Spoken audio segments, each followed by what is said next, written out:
So I work at Genentech.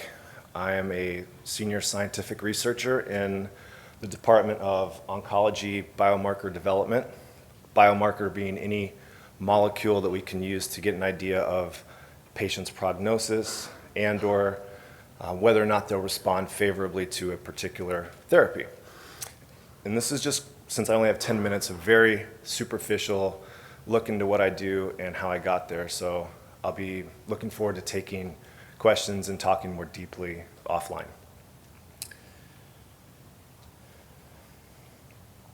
So in the arena of oncology, the latest area of focus is in cancer immunotherapy, and this is largely what I'm involved in. Several years ago, science dubbed this as the breakthrough of the year, and in subsequent years, Nature and Science have both published special issues on this topic. And so what I'm involved in is designing clinical trials anywhere from phase 1 through phase 4. And these trials will have Genentech's molecules, and one of the big ones currently is PD-L1. So we'll use that as a single agent as well as in combination with some of our other molecules.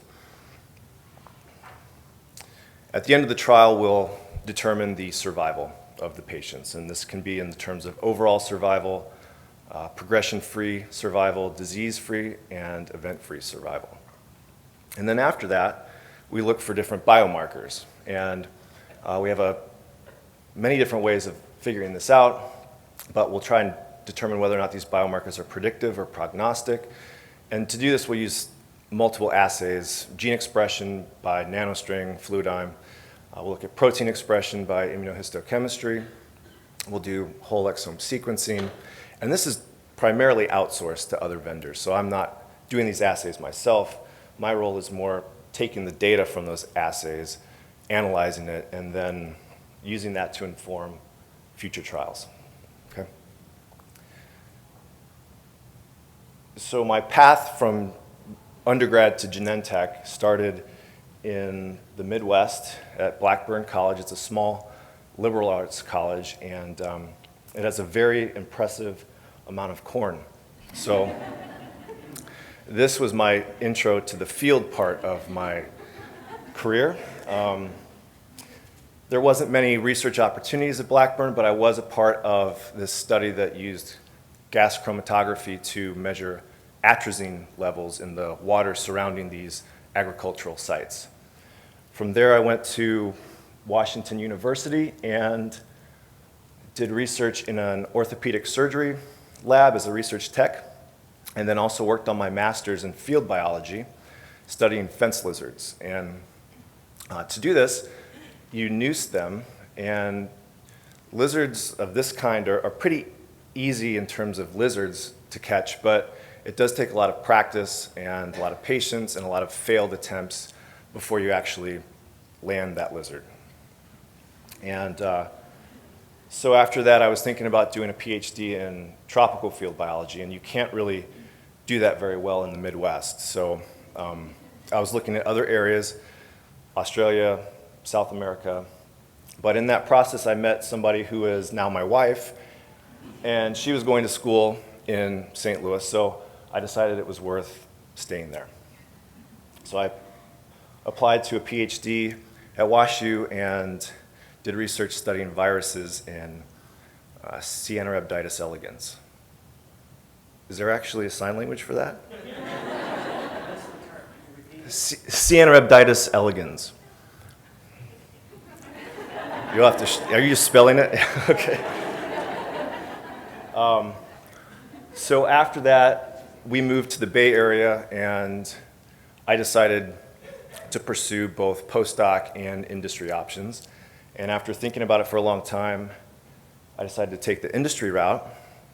And so I hearkened back to my experience with the lizards. And if you watch any wildlife or survival show, they'll say that in order to catch something, you have to set up as many traps as possible. So I put out as many nooses as I could, and it took about 6 to 12 months before I finally landed something.